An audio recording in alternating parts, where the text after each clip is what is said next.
जय हिंद दोस्तों, स्वागत है आपका अपने स्टडी 24 झारखंड यूट्यूब चैनल में। दोस्तों मैं इस वीडियो में आपसे झारखंड बोर्ड के क्लास 11 के छात्रों का 25 फरवरी को होने वाले हिंदी कोर के बोर्ड एग्जाम के लिए आपके प्रीवियस ईयर का ओरिजिनल क्वेश्चन पेपर लेकर के आया हूं, जो आप लोग यहां पर स्क्रीन में देख सकते हैं। और दोस्तों इसमें जो 40 ऑब्जेक्टिव प्रश्न दिए गए हैं ये आपके लिए काफी वीवीआई है और इसमें से बहुत सारे प्रश्न आपके 25 फरवरी को होने वाले हिंदी कोर के बोर्ड एग्जाम में पूछे जाएंगे, रिपीट किए जाएंगे। इसीलिए आप लोग इस वीडियो को बिना स्किप किए हुए शुरू से लेकर के अंत तक जरूर देखिएगा।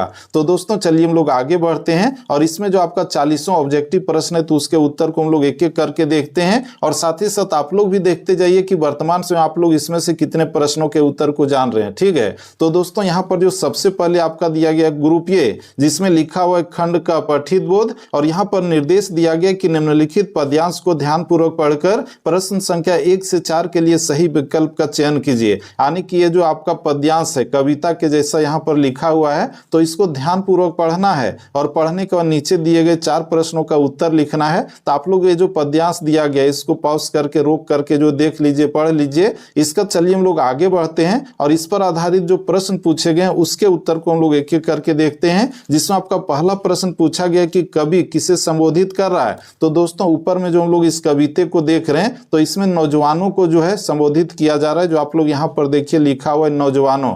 तो दोस्तों इसका सही उत्तर क्या होगा? तो पहले प्रश्न का आपका सही उत्तर हो गया ऑप्शन नंबर 1, नौजवानों को। इसका दोस्तों आपका जो दूसरा प्रश्न पूछा गया है वह है कि कवि किसकी उपासना की बात करता है। तो दोस्तों इसका जो सही उत्तर होगा क्या होगा? इसका सही उत्तर होगा शक्ति की। और आप लोग इस कविता में आप लोग यहाँ पर देख सकते हैं शक्ति के उपासना के बारे में कहा गया है, जो आप लोग यहाँ पर देखिए लिखा हुआ है शक्ति की उपासना, है कि नहीं। तो इस तरह से हम लोगों ने दूसरे प्रश्न के उत्तर को देखा। इसका दोस्तों आपका जो अगला प्रश्न पूछा गया है कि वर्तमान युग का धर्म क्या है। तो दोस्तों इसका जो सही उत्तर होगा शक्ति का प्रयोग करना। समझ रहे हैं, यही आपके ऊपर में कविता में दिया गया, पद्यांश में दिया गया है। इसका दोस्तों आपका अगला प्रश्न है कि प्रस्तुत कविता का शीर्षक है क्या। तो ऊपर में जो पद्यांश दिया गया कविता, तो उसका शीर्षक हम लोग दे सकते हैं शक्ति का प्रयोग। समझ रहे हैं, तो इस तरह से हम लोगों ने आपका जो पद्यांश पर आधारित 4 प्रश्न पूछे गए थे तो उसके उत्तर को देख लिया है। इसका दोस्तों आगे आपका जो निर्देश दिया गया कि निम्नलिखित गद्यांश को ध्यानपूर्वक पढ़कर प्रश्न संख्या 5 से 8 के लिए सही विकल्प का चयन कीजिए। यानी कि ऊपर में हम लोगों ने कविता को पढ़ करके 4 प्रश्नों का उत्तर लिखा था। अब यहाँ पर जो है इस गद्यांश को यानी कि कहानी को पढ़ करके 4 प्रश्नों का उत्तर लिखना है। तो दोस्तों यहाँ पर जो पर्यावरण की समृद्धि से मन एवं भावना का सहज विकास होता है इत्यादि इत्यादि इसमें लिखा हुआ है। तो आप लोग इस गद्यांश को जो है पॉज करके इस वीडियो को पढ़ लीजिएगा। अब चलिए हम लोग आगे बढ़ते हैं, इस पर आधारित जो प्रश्न पूछे गए तो उसके उत्तर को हम लोग एक एक करके देखते हैं। जिसमें आपका प्रश्न पूछा गया कि पर्यावरण की समृद्धि से किसका सहज विकास होता है। तो इसका सही उत्तर होगा मन एवं भावना का। और इसका उत्तर आप लोग इस गद्यांश में देख सकते हैं कहां पर लिखा हुआ है। तो आप लोग यहां पर देखिए इसमें लिखा हुआ है कि सहज विकास होता है किसका, तो मन एवं भावना का। तो ये जो आपका 5वें प्रश्न का सही उत्तर हो गया मन एवं भावना का। इसका दोस्तों आपका अगला प्रश्न है कि शारीरिक और मानसिक रोगों का मुख्य कारण क्या है। तो इसका मुख्य कारण है पर्यावरण का विनाश होना। और इसका भी उत्तर आप लोग यहाँ पर देख सकते हैं लिखा हुआ है, कहाँ पर है। तो आप लोग देखिए देखिए देखिए किधर है। तो इसका उत्तर इस लाइन में है। आप लोग यहाँ पर देखिए, ये आपका दिया हुआ है यहाँ पर, ये किधर गया, हाँ हाँ हाँ हाँ देखिए यहाँ पर दिया हुआ है, ये दिया हुआ है आज के स्थिति में की तरह शारीरिक और मानसिक रोगों का बाढ़ागरी। इसका मुख्य कारण क्या है, तो पर्यावरण का विनाश है। देखिए यहाँ पर लिखा हुआ है। तो इस तरह से हम लोगों ने इस प्रश्न के उत्तर को भी देख लिया है। इसका दोस्तों आपका जो अगला प्रश्न पूछा गया है वह है कि मिट्टी की भीनी खुशबू किस समय आती थी। तो ये आती थी गोधीली बेला में, जो आप लोग यहाँ पर देखिए इसमें दिया हुआ है। आप लोग यहाँ पर देख सकते हैं किधर है, तो ये आपका दिया हुआ है। आप लोगों का इसका जो उत्तर है गोधूली बेला किधर है भाई, किधर है किधर है। तो आप लोग यहाँ पर देखिए ये हाँ ये देखिए यहाँ पर दिया हुआ है, लिखा हुआ है। तो इस तरह से हम लोगों ने इस प्रश्न के उत्तर को भी देखा। इसका दोस्तों हम लोग आगे बढ़ें तो आपका जो अगला प्रश्न पूछा गया 8वां प्रश्न वह है कि शारीरिक और मानसिक रोगों से बचने का एकमात्र उपाय क्या है। तो वह है आपका पर्यावरण समृद्धि। ठीक है, और इसका भी उत्तर आप लोग इसमें देखिए, इसमें दिया हुआ है यहाँ पर, ये आपका दिया गया है इनसे उबरने का एकमात्र उपाय क्या है, पर्यावरण की समृद्धि। तो इस तरह से हम लोगों ने गद्यांश पर आधारित जो आपका प्रश्न पूछा गया था 4 उसके उत्तर को देख लिया है। इसका दोस्तों हम लोग आगे बढ़ें तो अगला आपका नंबर आता है ग्रुप बी का, जिसमें खंड ख है, अभिव्यक्ति और माध्यम से प्रश्न पूछे गए हैं। जिसमें आपका 9वां प्रश्न है कि जन संचार माध्यम में रिपोर्टर को हिंदी में क्या कहते हैं? तो उसको कहा जाता है संवाददाता। जो आप लोग देखते हैं ना न्यूज पेपर या फिर न्यूज में जो माइक लेकर के पूरा एकदम बोलते रहते हैं लोग पूरा फटाफट, तो उसको क्या कहते हैं? संवाददाता कहते हैं या फिर रिपोर्टर कहते हैं। तो इस तरह से हम लोगों ने इस प्रश्न के उत्तर को देखा। इसका दोस्तों आपका अगला प्रश्न है कि समाचार लेखन में निम्नलिखित में किनकी भूमिका महत्वपूर्ण होती है? तो ये होती है संपादक मंडल की, यानी कि ऑप्शन नंबर 4 सही है। इसका दोस्तों आपका अगला जो प्रश्न पूछा गया कि सरकार के कामकाज पर निगाह रखना और उनकी गड़बड़ियों को उजागर करना कहलाता है क्या? तो उसको कहते हैं वॉच डॉग पत्रकारिता, यानी कि ऑप्शन नंबर 1 सही है।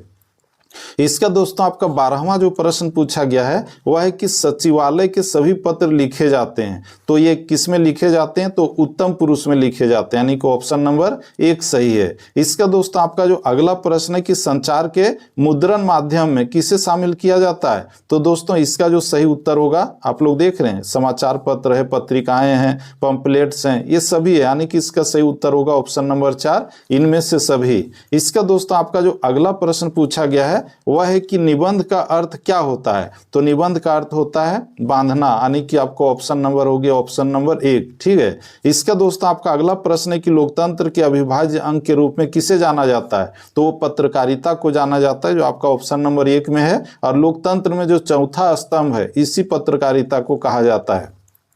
इसका दोस्तों आपका जो अगला प्रश्न है 16वां प्रश्न, वो आप लोग देखिए क्या पूछा गया कि समाचार पत्र में कितने ककार होते हैं? तो उसमें 6 ककार होते हैं, यानी कि ऑप्शन नंबर 4 सही है, ठीक है। इसका दोस्तों हम लोग आगे बढ़ें तो आपका जो अगला प्रश्न पूछा गया 17वां प्रश्न, वो आप लोग देखिए दिया हुआ है कि सिनेमा और रंगमंच की तरह रेडियो एक दृश्य माध्यम नहीं है, खाली स्थान है। तो यहाँ क्या होगा? तो ये आपका श्रव्य माध्यम, इसमें सिर्फ जो है रेडियो को सिर्फ सुन सकते हैं, उसको देख नहीं सकते हैं कि उसमें क्या क्या डांस वगैरह हो रहा है कि नहीं।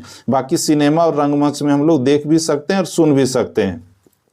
इसका दोस्तों आपका जो अगला प्रश्न है वह है कि जन संचार का प्रमुख उद्देश्य क्या है? तो जन संचार का प्रमुख उद्देश्य सूचनाओं को परस्पर बांटना, विचारों की अभिव्यक्ति, जिज्ञासाओं का समाधान, यानी कि ऑप्शन नंबर 4 सही है, इनमें से सभी। इसका दोस्तों आपका जो आगे दिया गया ग्रुप सी, जिसमें लिखा हुआ है पाठ्य पुस्तक, यानी कि इसमें अब जो आपका केवल किताब से प्रश्न पूछा गया है, जिसमें आपका यहाँ पर निर्देश दिया गया कि निम्नलिखित पद्यांश को ध्यानपूर्वक पढ़कर प्रश्न संख्या 19 से 22 के लिए सही विकल्प का चयन कीजिए। यानी कि ये जो आपके किताब से एक कविता दी गई है, पद्यांश दी गई है, तो इसको ध्यानपूर्वक पढ़ना और पढ़ने के बाद नीचे दिए गए प्रश्नों का उत्तर लिखना है। जिसमें आप लोग कविता में देखिए क्या क्या लिखा हुआ है। मेरे तो गिरहत गिरधर गोपाल दूसरो ना कोई, जाके सिर मोर मुकुट मेरो पति सोई, और छाड़ी दई कुल की कानी, और कहाँ करी है कोई संतन डिग बैठी बैठी लोक लाज खोई। तो ये आपका कविता किताब से दिया गया है।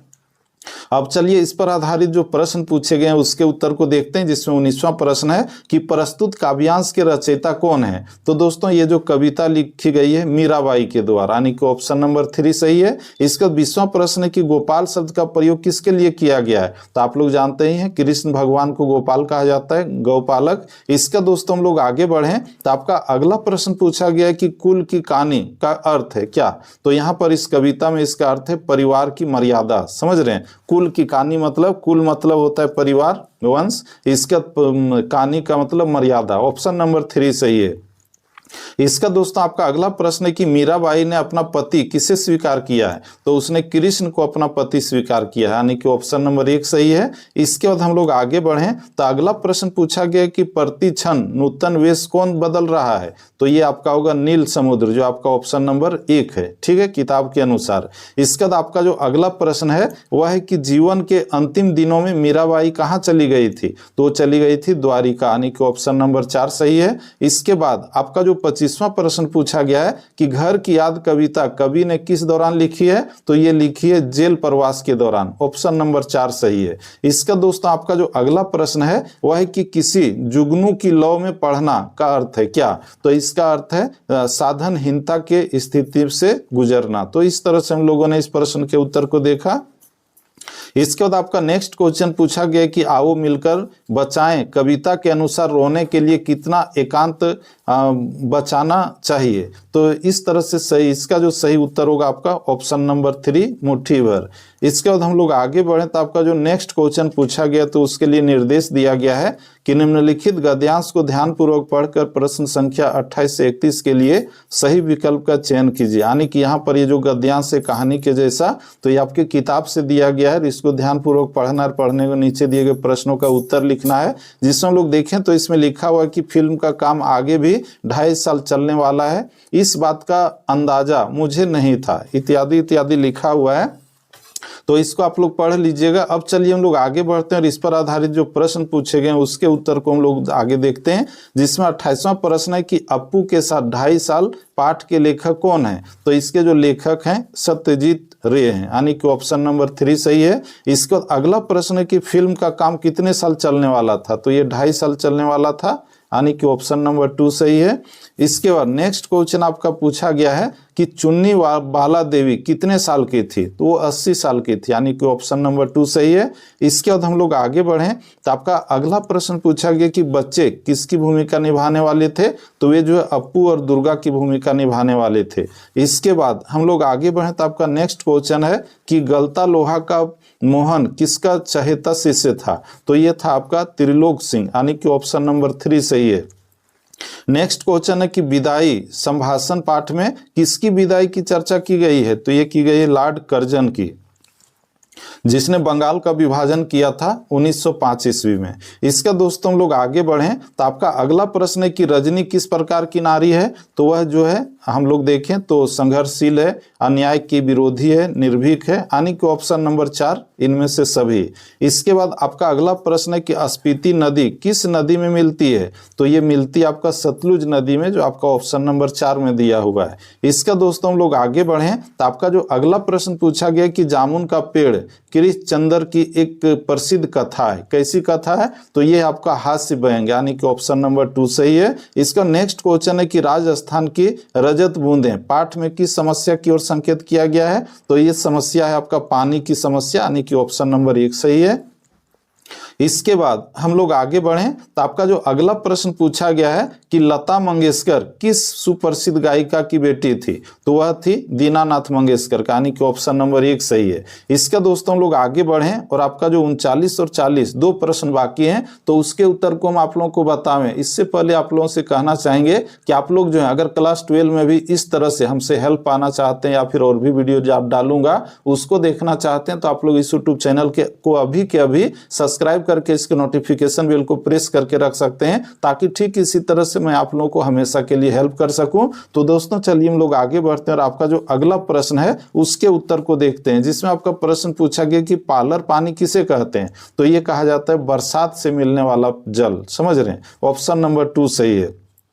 इसके बाद अगला प्रश्न है कि बेबी हालदार को लिखने के लिए किसने उत्साहित किया। तो ये किया था तातुस ने, यानी कि ऑप्शन नंबर 3 सही है। तो दोस्तों इस तरह से आज हम लोगों ने इस वीडियो में आपसे झारखंड बोर्ड के क्लास 11 के छात्रों का 25 फरवरी को होने वाले हिंदी कोर के बोर्ड एग्जाम के लिए कुल मिलाकर के जो आपका 40 प्रीवियस ईयर का ओरिजिनल क्वेश्चन पेपर में दिया हुआ था, तो उसके सभी प्रश्नों के उत्तर को देख लिया है, जो आपके लिए काफी महत्वपूर्ण था और इसमें से बहुत सारे प्रश्न आपके बोर्ड एग्जाम में पूछे जाएंगे। इसीलिए हो सके तो एक बार फिर से आप लोग इस वीडियो को शुरू से लेकर के अंत तक जल्दी जरूर देख लीजिएगा। तो और दोस्तों साथ ही साथ आप लोग जो है अब बताइए कि इसमें से आप लोगों को कितने प्रश्नों का उत्तर पहले से याद था। तो दोस्तों लोग फिर से मिलते हैं नेक्स्ट वीडियो में, तब तक के लिए जय हिंद, वंदे मातरम, थैंक यू।